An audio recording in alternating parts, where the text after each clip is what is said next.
Jadi, oke, kita bakal langsung bersiap-siap karena ini dia game kelima kita.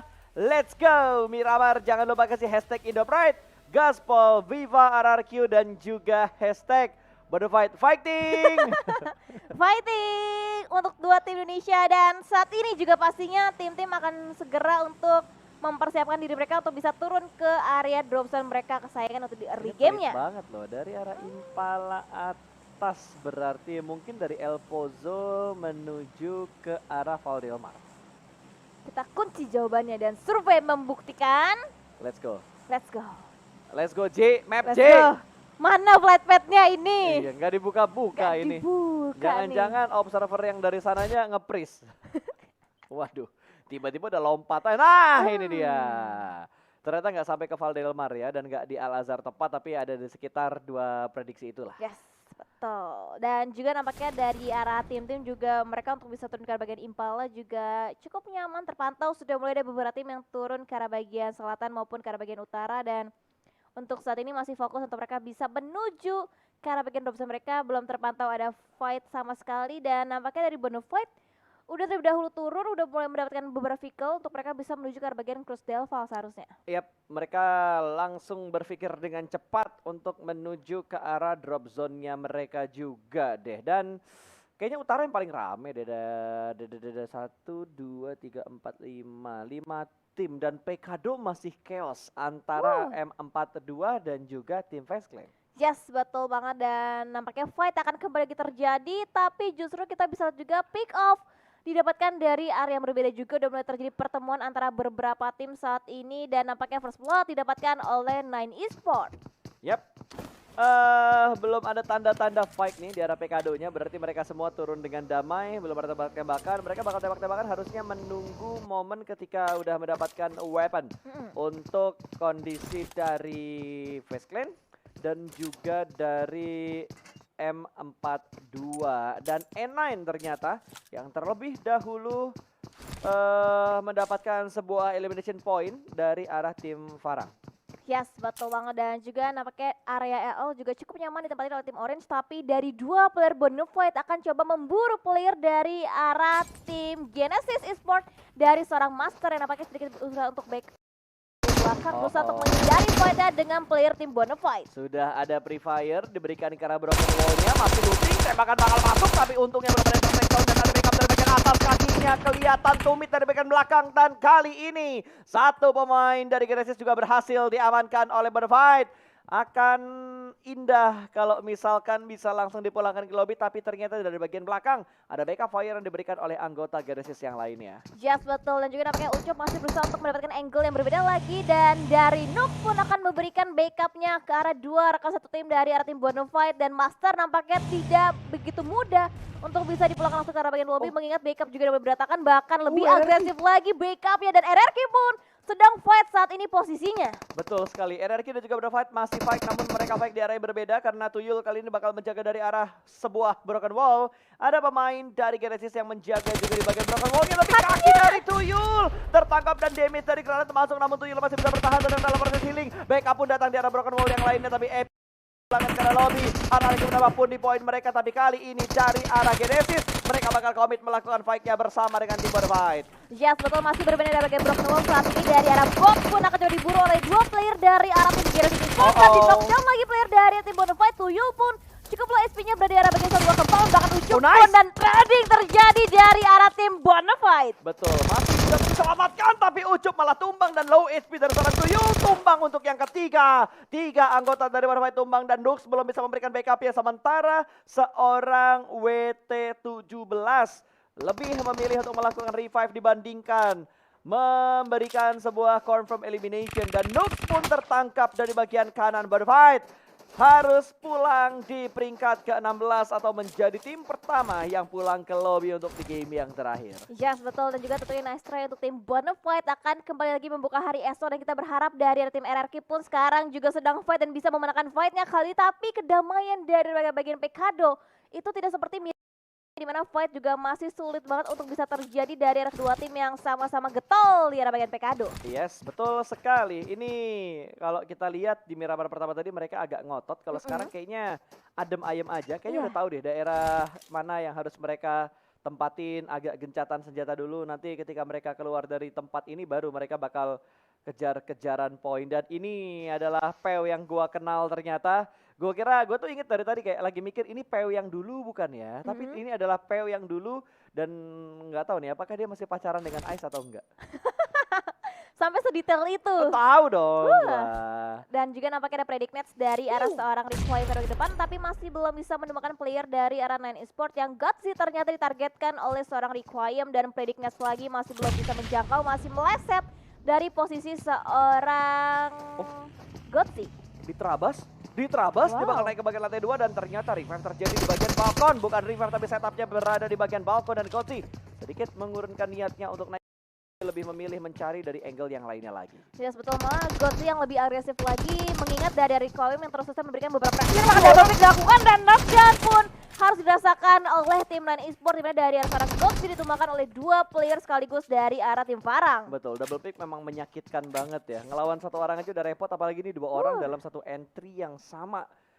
Coba kalau misal PUBG Mobile ada update Friendly Fire. Gue yakin gak akan ada pemain yang entry dari satu tempat yang sama tuh nggak mungkin. Iya, betul-betul. Dan juga nampaknya dari arah bagian Pekado pun masih sama, tapi ada beberapa tadi flashbang yang dilontarkan dari tim Vice Clan, dan M42 berusaha untuk mendapatkan blind spotnya ke arah tim Vice Clan. Mr. Five pun akan coba memberikan backup dari bagian belakang, sementara dari arah Tony K berusaha untuk masuk ke bagian keempat, udah mulai semakin agresif lagi mendekati pertahanan dari arah tim M42. Yes, dan Vice Clan nggak mau nge-split terlalu jauh ya. Mereka nge-stick banget 3 orang atau setup 2-2 yang mereka lakukan untuk mendobrak tempat-tempat yang ada di bagian Pekado. Kali ini sudah terdengar bunyi tembakan dari bagian atas tentunya, dan Beer 11 ternyata terlambat memberikan backup, membuat satu anggota dari Vice Clan bahkan ternyata tumbang kembali. Ada sebuah refrag yang terjadi tapi tidak bisa untuk menyelamatkan seorang Vintores. Yes, betul, dibakar posisi dari arah tim M42 dan juga akan coba dikokang granat lagi dari Tony K masuk ke granat kedua, tapi malah menyentuh posisi dari rekan satu timnya Vice Clan Nggak gini lagi-lagi. dong, bercandanya nggak pas lagi commit fight kayak gini juga dong. Vice Clan tolong, kalian sudah kehilangan satu anggota tapi bercandanya masih kayak gini loh. Iya, betul, dan juga bahkan Tony K berhasil lagi bisa mendapatkan knockdownnya karena tim M42 dan kembali akan coba nge-rescue rekan satu tim yang tidak sengaja tertumbangkan oleh dirinya sendiri. Heran dah gua, bercandanya tuh membahayakan nyawa rekan satu tim gitu. Untuk tadi kita masih bisa memberikan perlawanan juga, dan dari M42 nggak terlalu komit dalam memberikan fight-nya karena dua orang juga tertinggal di bagian lain. Dan kali ini proses sudah mulai terjadi untuk revive-nya, tapi nggak bakal bisa kayaknya buat menyelamatkan satu anggota mereka yang cukup dekat dengan pemain-pemain dari Vice Clan. Oh, happy birthday kah? Happy birthday kah? Oke, masih coba untuk bisa bersabar, bertahan dirinya seorang diri dari arah seorang Claire, mengokang sebuah granat, berusaha untuk memberikan beberapa spraying lagi ke arah tim Vice Clan, dilontarkan granat masuk. Connect granat dari arah seorang Claire, bahkan di follow up juga dengan tembakan menggunakan UMP-nya, tapi masih belum bisa menumbangkan player yang kedua kalinya dari tim Vice Clan. Tapi Ini matang banget, ini matang dari banget. Mr. Five akan coba nge-pick dari bagian kiri, double pick dilakukan, cloning juga dilakukan dari arah seorang Claire. Tidak mampu menghentikan gempuran dari dua player tim Vice Clan. Ya, dan sangat disayangkan banget tadi nggak ada backup diberikan oleh pemain dari M42 yang lainnya. Malah kali ini dua anggota mereka dipulangkan karena lobby 1v1 situation. Jump shoot dari seorang pemain M42 dan Mr. Five kalah dari fight tersebut, dan ternyata Vice Clan sudah rata. Mereka dipulangkan di urutan yang ke-15. Wow, kali ini Vice Clan dipulangkan ke bagian lobby. Kalau misalkan sebelumnya dari M42 yang dipukul mundur posisinya oleh tim Vice Clan, dan saat ini dari arah bagian circle kembali mengarah ke bagian timur daripada Miramar, dan terpantau sudah mulai ada beberapa tim yang menguasai area di bagian sebelah kanan. The Xavier pun masih dengan rotasi lambatnya dari arah bagian El Pozo bergeraknya untuk mereka bisa menuju ke arah bagian play zone-nya. Betul, The Xavier perjalanan mereka jauh banget ya. dari kiri atas, terus mereka harus masuk ke dalam zona juga. Ya, sengaja mereka udah nggak terkikis dari DPS Blue Zone-nya sih. Dan tim cukup ramai datang dari bagian barat, area timurnya sepi, hanya ada satu tim mungkin yang bakal menuju ke arah timur. Belum melihat nih untuk fight dari pemain-pemain Indonesia yang lainnya karena masih ada RRQ. Walaupun Fight sudah pulang ke arah lobby, tapi masih ada RRQ yang bakal berjuang untuk di game terakhir hari ini. Yes, betul. Orange pun masih cukup santai, mereka belum bergerak cukup jauh dari arah bagian drop zone mereka. Dari arah bagian Impala juga sudah mulai keluar sedikit demi sedikit dan akan coba dipantau lagi area yang mereka akan lebih aman lagi, lebih secure lagi. Tapi Infinity nampaknya akan bertamu juga ke area dari Beta Sentinel untuk saat ini, tapi nampaknya dari arah seorang Icon akan coba mundur sedikit, berusaha untuk regroup lagi dari arah seorang Emen karena dari Infinity pun nampaknya udah mulai memberikan beberapa suppressing fire-nya ke arah tim Beta Sentinel. Ya, dan kayaknya ini emang checkpointnya dari Infinity deh. Dua kali mereka mengincar tempat ini juga, dan kali ini mereka masih berusaha untuk mengamankan area lootingnya mereka. Oh sorry, bukan looting tapi area checkpoint mereka juga. Ini area yang suka diamankan oleh Bigetron pada masanya. Betul banget. Pada masanya, di mana Bigetron pernah fight 2 tim atau 3 tim gitu. Mereka hadapi di sini dan Bigetron yang menang. Zaman dulu. Zaman dulu. Zaman dulu. Pada masanya. Pada masanya. Betul, dan saat ini dari ada The Xavier pun akan kembali fokus lagi. Mereka masih cukup santai, kayak di game sebelumnya juga kita bisa lihat dari The Xavier. Mereka itu nggak banyak fight di early-nya, tapi mereka kalau misalkan komplit sampai dengan ke late game itu akan menjadi satu tim yang kuat untuk di late gamenya, dan rotasi akan segera dibangun juga, akan coba dimaksimalkan kembali mengingat dari jalur mereka ini benar-benar kosong banget karena tim-tim juga sudah mulai merapat masuk ke bagian play zone. Ini mereka bakal datang dari arah utara harusnya dengan memutari bagian atasnya, dan mereka bakal datang dari bagian utara. Berbeda halnya dengan tim Auto Tusun yang saat ini sudah mengamankan sebuah compound, nge-split 3-1 di mana ada satu pemain mereka yang ada di sebelah kanan tadi, si Krizo ya. Si Krizo kalau nggak salah yang ada di Kizo apa Krizo? Kizo. Kizo, oke. Kizo yang ada di luar. Ah, ini dia, Kizo. Kizo. Ada Kizo, ada Zico. Kizo atau Kailzo? Itu Kizo. I besar atau L kecil? Kizo. Kizo. Karena ada Kizo, ada Zico. Oke, ada Kizo, ada Zico. Iya. Oke. Zico atau ZL-ku? Zico. Zico. Berarti itu I besar ya? Iya. I kapital. Nah, iya. Karena kalau misalkan L, Zico. Ya kan ada Zico. Gitunya susah. Agak keselek ya leher ya. Agak keselek. Oke. Infinity yang sudah mengamankan sebuah mangkuk di sekitar Pekado pun atau gudang di area Pekado pun, ya akhirnya mereka bergerak lagi karena Blue Zone juga sudah mulai memepet ke arah circle yang kedua. Ini sebenarnya penentuan nih. Circle ketiga itu bakal jadi penentuan dan bisa memprediksi lebih akurat lagi untuk ending di game ini, circle-nya ke arah mana. Yes, betul. Dan apalagi dari 14 tim Indonesia pasti mereka punya prediksinya sendiri mengenai circle akan mengarah ke bagian mana, dan udah mulai memadati juga area mereka amankan saat ini. Dan kita bergeser ke arah bagian graveyard, di mana dari tim APG juga cukup nyaman mereka bermain. Tidak ada gangguan dari tim manapun untuk saat ini di area bagian graveyard. Mereka berusaha untuk nge-split juga cukup jauh dilakukan dari seorang Stalker, berusaha untuk menjadi informan nampaknya dari arah tim APG. Yes, tinggal ngelihat nih hasil penyelidikannya akan efektif atau tidak. Akankah dia selamat atau malah dia dipulangkan ke arah lobby? Karena biasanya scouter itu yang bakal menjadi tumbal. Ya. Scouter yang selamat dari pengintaian yang dia lakukan itu bonus dari perjuangan dia sih. Nggak memandang tim ya. Kalau kita berpacu dan ngelihat beberapa track record di setiap turnamennya, scouter tuh selalu hilang, selalu pulang ke lobby ketika dia lagi nge-scout jalan. Ya betul, dan bahkan dari The Xavier yang tadi kita lihat rotasi cukup jauh, sekarang udah mulai masuk bahkan ke arah bagian center, dan di junkyard masih diisi oleh tim RRQ saat ini berusaha untuk memaksimalkan area mereka, dan Asa juga sedikit low HP-nya berkurang seperempat. Ternyata ada gangguan nampaknya dari arah tim-tim lain, terdengar dari baku tembak yang sudah mulai terjadi. Yes, antara dapat gangguan atau dia kena damage ketika lagi turun tadi ya, karena nggak ngelihat bener-bener. Oh akhirnya kelihatan. Baru dibilang nggak ngelihat bener-bener tim di sekitar RRQ, tapi ternyata terlihat dan mereka bertemu dengan The Xavier. Yes, betul. Raja versus Aba-aba, laba-laba. Laba-laba.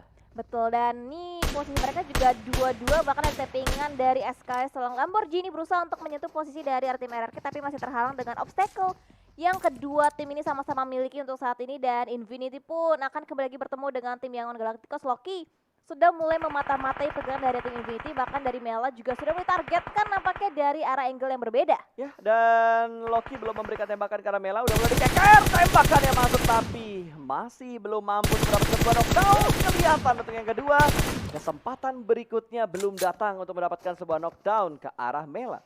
Yes, kembali lagi repositioning dari arah seorang Loki, nge-split lagi, membagi visionnya ke bagian kanan, dan Mela juga masih butuh healing-healing untuk saat ini, dan yang Galacticos berusaha untuk menghadang pergerakan dari arah tim Infinity, tapi nampaknya kendaraan dari seorang Blaze cukup berbahaya untuk mereka bisa maksimalkan lagi sampai dengan ke late game, dan akan coba diberikan beberapa backup dari arah bagian rumah dari arah seorang Tamio. Yap. Dan Yangon kayaknya udah mulai tahu deh keberadaan dari Infinity itu ada di daerah mana aja, karena beberapa setup Yangon tuh mereka selalu memberikan tapping fire ke arah pemain dari Infinity, walaupun hasilnya belum ada yang terkenok, tapi seenggaknya mereka udah bisa memberikan cicilan damage ke arah The Infinity. Baru ada 2 tim yang dipulangkan ya, dan dua-duanya adalah tim yang berada di bagian papan atas, ada Bonafide dan juga ada Face Clan. Udah pasti ini bakal mengubah posisi sementara dari leaderboard pada hari ini, karena For Rivals hanya terpaut 3 poin aja ke arah Face Clan dan hanya terpaut 4 poin ke arah Bonafide. Menyusul ke bagian bawah Infinity, walaupun terkesannya jauh tapi masih bisa dikejar lagi dari RRQ. Ini masih possible banget kalau mereka bisa maksimal di match ini, mereka bisa mengejar ketertinggalan poin mereka, dan Yangon akhirnya menjatuhkan 1 anggota dari Infinity. Just betul, headshot tadi masuk ke arah armor seorang ataupun helmet dari seorang Mela yang terpick off dari bagian belakang, dan sementara dari arah tim Yangon Galacticos juga mereka sudah mulai membagi lagi fokusnya kembali ke arah bagian perumahan, diisi juga oleh tim Infinity, tapi Mela juga nampaknya sudah segera dilakukan upaya revive, dan Yangon harus segera bergerak juga untuk detik ini karena mereka masih berada di bagian selatan dari La Bendita untuk mereka bisa berotasi kembali masuk ke arah bagian play zone-nya. Yes, dan gue baru sadar tadi skor di PKD itu satu sama ya. Tadi Face Clan yang menang buat di awal-awal, buat di Miramar pertama, sekarang itu yang menang dari M42. Berarti skor satu sama, dan tiba-tiba Genesis menabrak tempat milik Xavier. Satu orang low HP bakal menuju ke bagian luar, tapi backup sudah datang dengan begitu cepat. Tapi satu anggota dari Genesis bengong di depan pintu. Refrag terjadi, ada threat yang terjadi juga, tapi 2 pemain langsung dieksekusi ke arah lobby dengan begitu cepat, dan tembakan dari bagian bawah mampu menumbangkan 1 pemain kembali dari The Xavier. Yes, betul, nampaknya backup udah mulai berdatangan juga dari The Xavier. Ada dari seorang Rebels yang berusaha untuk mendapatkan knockdown-nya, bahkan lihat dari arah seorang Dark lebih maju lagi, lebih masuk lagi ke bagian dalam compound, dan akan coba diburu posisi dari arah tim Genesis. Rebels pun melihat last man standing dari arah tim Genesis dan dipulangkan langsung ke arah bagian lobby. Gak bisa kemana-mana lagi, sebuah distraction move yang begitu bagus dibangun oleh The Xavier. Tadi 1 orang memancing dari luar dan satunya memberikan tekanan dari arah dalam gudang ini. Rata sudah 1 tim ke arah lobby, Xavier sudah mendapatkan 3 elimination saat ini. Wow, tapi RRQ juga nampaknya harus fight dengan tim The Xavier kali ini, dimana dari seorang Voldemort tertumbangkan dan akan coba diselamatkan oleh seorang Mort kali ini. Voldemort berusaha untuk di-revive oleh seorang Mort Ya, dan juga Mort. Harusnya masih aman ya, combo Mort di RRQ tentunya. Karena yang main sekarang itu Asa, Mort, Nerpeko, dan Voldemort, berarti Chuckless masih ada di bangku cadangan, belum bermain untuk kali ini. Sementara RRQ yang masih terus bergerak, mereka juga sudah mendapatkan 3 elimination. Karena mereka tadi berhasil mendapatkan 1 pemain dari Xavier. Yes, betul, masih berada di gudangan, tapi tappingan fire SLR dari seorang Frankie begitu menyakitkan ke arah seorang Nerpeko. Gila, itu sellernya sakit banget. Wow. SLR-nya, SLR. SLR kalau dibaca cepet sellernya itu bener-bener mantap ya, langsung knock. Gak sampai nutup angle tadi, gak ada kesempatan, langsung knock gitu aja. Tapi untungnya ada di compound, jadi masih. Betul, tuh kayaknya tadi jendela dari Nerpeko bener-bener di lock banget angle-nya, dan bahkan Frankie pun gak bisa nge-pick lagi ke bagian luar karena nge-pick sedikit juga cukup berkurang, cukup low HP-nya dari arah seorang Frankie. Lamborghini pun akan kembali coba di-revive oleh tim The Xavier, tapi Voldemort sudah mulai semakin maju lagi masuk ke arah bagian pergudangan dijaga oleh tim The Xavier. Yes, Mort masih di belakang, masih ngumpulin mobil, terus tiba-tiba dari RRQ 1 anggota mereka sudah ada di barisan paling depan. Kali ini Voldemort sudah mengetahui keberadaan dari seorang Frankie, bakal ada molotov yang dilemparkan, langsung saja membatasi pergerakan dari arah The Xavier. Tapi 1 jam kembali mereka lakukan, malah RRQ 1 anggotanya yang tumbang, kali ini 2 bahkan 3 pemain terus diatasi, dan RRQ pun rata. 2 tim Indonesia tidak mendapatkan placement yang bagus di game yang terakhir. Ya, betul, nice try tentunya untuk 2 tim Indonesia karena mereka akan kembali lagi berjuang untuk 2 hari ke depan kali ini, dan 12 tim masih tersisa, di mana dari The Xavier kembali lagi menambah pundi-pundi poin elimination mereka dan masih banyak tim-tim yang tertahan di bagian luar blue zone dan nampaknya dari arah auto zone Ray Bentley pun benar-benar ngelok banget angle-nya karena tim Yangon Galacticos. Tamio terpantau sudah mulai terpick off juga dan akan coba dicari lagi knockdown yang kedua kalinya dari arah tim Yangon Galacticos. Yes, Yangon tadi ada sedikit kecelakaan yang mereka alami tapi saat ini mereka masih bertahan walaupun tinggal satu player aktif yang tersisa kali ini.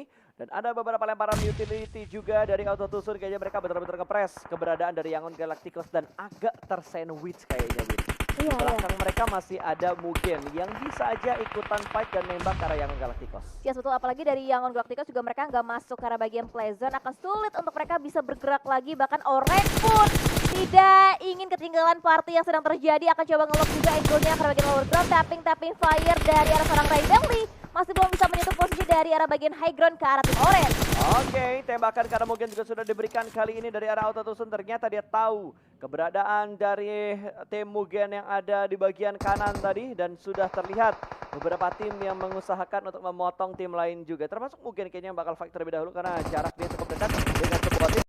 Ternyata mereka bakal bentrok, tembakan dari bagian belakang masih belum mampu menumbangkan satu pemain dari The Xavier, malah memaksa anggota dari The Xavier terpecah belah dan memaksa Dak yang menjadi pilar terakhir untuk menghalang pergerakan dari tim Mugen. Ya betul, Frankie dan juga Lamborghini sudah terlebih dahulu lolos, bahkan Dak juga akan coba men-sacrifice dirinya untuk saat ini.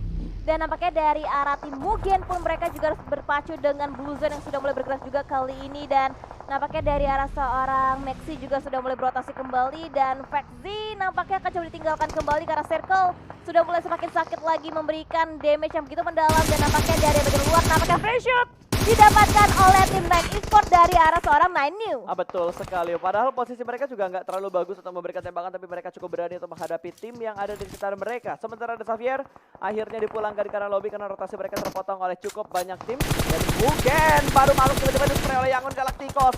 Itu low HP tapi untungnya masih bisa bersembunyi di balik sebuah vehicle. Yes, betul, masih bisa take cover di area fortingan vehicle ini. Dan nampaknya dari arah tim APG, Jamie pun masih berusaha untuk menahan gempuran, tapi granat molotov dilontarkan dari arah tim M42. Claire berusaha untuk menyentuh posisi dari arah bagian belakang, dan sementara itu dari arah tim Rivals juga kembali kokoh lagi. Dan walaupun menyisakan 2 player, tapi kita tahu di game sebelumnya 2 player juga bisa memaksimalkan poin, bahkan menambah lagi pundi-pundi poin elimination dari arah tim Rivals. Apakah akan terjadi seperti di Erangel tadi atau di Miramar? Erangel kayaknya di mana mereka bermain dengan 2 pemain, tapi mereka bertahan hingga di barisan top 2. Oh, itu di Miramar ya kalau nggak salah. Erangel? Erangel ya? Game pertama? Oh iya betul. Tadi di game yang Miramar itu Geek Fam. Iya. Ya, Geek Fam, betul. Dan kali ini berpindah kembali menuju ke arah Auto Tusun dari Brunei yang bermain dengan begitu bagus. Menembak menuju ke arah Orange, tapi 2 pemain mereka ter-take down. Granat yang begitu bagus dari Auto Tusun ternyata malah membuat mereka sedikit kalang kabut. 2 ter-take down, Orange memanfaatkan waktu ini untuk menabrak ke arah pertahanan dari Auto Tusun. Yes, betul. Kizo pun terpick off, kembali lagi misalkan last match ending untuk tim Auto Tusun kali ini. Orange pun mereka kembali lagi Koko dan Galaxy. Gak banyak ruang gerak yang dimiliki mereka saat ini, dan dari gempuran tim Orange benar-benar gak pengen kasih lepas banget angle-nya. Karena last match ending dari arah tim Auto Tusun akan coba dicari lagi, akan coba diburu, bahkan akan coba dikejar. Last match ending dari arah tim Auto Tusun. Betul, bergerak pelan-pelan sedikit melakukan free fire ke bagian atas tentunya, dan Orange memulangkan Auto Tusun bersekarang lobby. Mereka bertahan dengan 7 elimination sudah mereka kumpulkan, bahkan mereka masih utuh ke-4 anggotanya, tinggal menyelamatkan seorang Kids. Yes, betul, dan kita lihat juga 4 tim tersisa dengan 13 player masih live, di mana dari arah PG juga terjepit. Berusaha dilakukan upaya revive, tapi di bagian kanan dari arah Beta Sentinel juga mereka masih cukup prima posisi mereka, walaupun dari arah bagian kuantitas itu dimiliki oleh tim Infinity yang benar-benar mendominasi juga untuk game yang terakhir. Mereka nge-split ke arah 4 penjuru yang ada di arah selatan. Mereka benar-benar nge-split ke arah 4 titik yang berbeda. Baru kali ini mereka nge-stick lagi, 2 pemain nge-stick, sementara 2 pemain lainnya masih nge-split. Berarti 2-1-1. Saat ini bahkan Popov dari arah Orange mendapatkan 1 anggota di bagian lower ground kali ini dari APG. Terpres posisi mereka. Angkor tinggal 2 player aktif dan melihat juga bersuara Dangerity bakal ada tembakan juga dari seorang Popov. Namun masih belum bisa mendapatkan knockdown ke arah pemain dari Dangerity. Ya, tapi ini vision dari arah tim Orange benar-benar enak banget untuk bisa ngelok posisinya ke arah tim APG. 2 player tersisa terjepit bahkan posisi mereka di arah bagian lengkungan saat ini, dan nampaknya Infinity akan kembali lagi nge-split posisi mereka, dan Mela sudah mulai semakin terdepan, bahkan ada spray dari semua dilakukan oleh seorang Gavani. Berusaha untuk men-tag dan player dari arah tim Orange. Popo pun terheadshot posisinya dari arah Eagle to Infinity. Betul, sementara Beta last man standing bakal menghadapi dua pemain dari Infinity dan jump shot. Satu tim kembali dipulangkan ke arah lobby dan Orange juga mendapatkan tekanan kali ini. Mela bakal mendekat. Satu orang tim berada di balik sebuah batu. Nuzi bakal tumbang, diamankan oleh seorang Astro dari bagian belakang Orange. Mulai memberikan tekanan juga bertukar di Infinity, tapi di Infinity masih ada 3 pemain yang aktif. Sementara Mela bakal memberikan backstep dan memulangkan satu tim kembali menuju ke arah lobby. Ankor gak bisa bertahan lebih lama lagi. 2 tim tersisa, Infinity versus Orange. Yes, betul. Dan Pop pun nampaknya coba di-revive oleh seorang Sansan kali ini. Dan Mela pun udah semakin dekat lagi, udah mulai semakin agresif lagi untuk bisa mendapatkan player dari arah tim Orange Play kali ini. Dan nampaknya dari arah tim Infinity pun bisa memberikan backup player karena Getani sudah sukses dilakukan upaya revive dari arah tim Infinity. Oke, Sansan ada di barisan paling depan, sementara satu orang bakal menjaga dari bagian belakang dan tengah. Popov ada di tengah, Astro bakal menjaga dari bagian belakang. Lucy sedang terkenop dan belum sempat untuk dipulangkan ke arah lobby. Logan masih mengupayakan untuk menyelamatkan seorang Lucy dan harusnya masih bisa diselamatkan Lucy di bagian nomor groundnya. Ada sebuah pick tipis dari seorang Mela, namun belum ada backup yang diberikan oleh tim Orange. Mereka bakal bermain umpet-umpetan, akan bermain petak umpet dulu, sebuah low positif, tapi itu hanyalah sebuah smoke menutup angle shoot dan akan menjadi ninja di arah perbukitan ini. Wow, dan lihat spray dari Smoke berusaha untuk dimaksimalkan oleh seorang Mela. Akan coba berpindah lagi dari bagian berbeda lagi dengan mode SPP-nya